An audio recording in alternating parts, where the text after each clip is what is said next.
Pastor Iga Augustine Wekawala ye musajja ayogeza ensi obwama olw'ebyamagero byakola. Bw'oba oyagala okumulaba ogenda mu tawuni n'obuuza emmotoka ezigenda e Kawaala ewa Pastor Iga.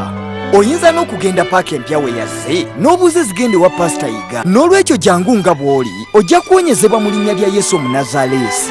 Hallelujah. Nakugamba nti osiwa Saturday night ekiro eky'olwomukaaga wano ku church y'omusumba Iga Augustine e Kawaala, ate nga ku mulundi guno tukutegeeza nti ennaku z'omwezi nga 3 wiiki esooka mu mwezi ogwokusatu olunaku lugenda kubeera Lwakutaano, omusumba Iga ayisa abantu mwenna okuva mu nsonda ez'enjawulo okujja okubagabira endokwa z'emiti ez'omukisa.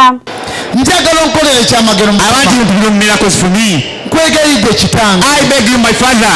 Njagala osobozesa olunaku olwo. Make me able that day, ennaku z'omwezi nga 3 on 3rd omwezi ogwokusatu, March, special service. and that special service. Bijja kuba olunaku Lwakutaano. It shall be a Friday mu wiiki esooka in the Mukama. first day, oh Lord. Lugenda kuba lunaku lwa gabamiti. It will be a day for distributing trees. Endokwa kaba kati nga kali mu kikebe kyako. Seedling which is potted.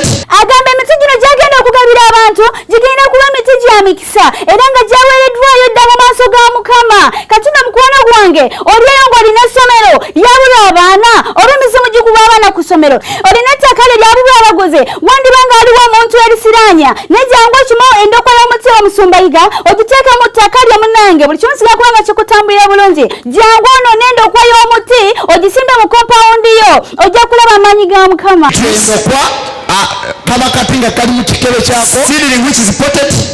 Njagala ogenda okasimbe mu I plot want you to go and plant it in your plot eyagaana okuzimbibwa. where you fail to have a building there. Obanga olina essomero If you have a school ligaanye okufuna abaana, which has failed to get children there, simbawo omuti ogwo. plant a tree in that school.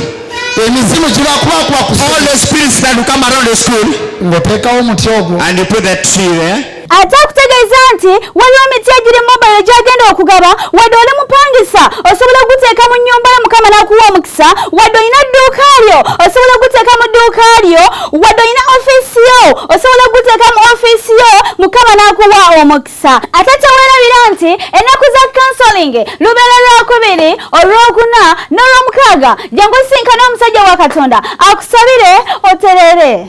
Pastor Iga Augustine Wekawala ye musajja ayogeza ensi obwama olw'ebyamagero byakola. Bw'oba oyagala okumulaba ogenda mu tawuni n'obuuza emmotoka ezigenda e Kawaala ewa Pastor Iga. Oyinza n'okugenda paaka empya we yazze n'obuuza ezigenda ewa Pastor Iga. N'olwekyo jangu nga bw'oli ojja kuwonyezebwa mu linnya lya Yesu Omunazaleesi. Hallelujah.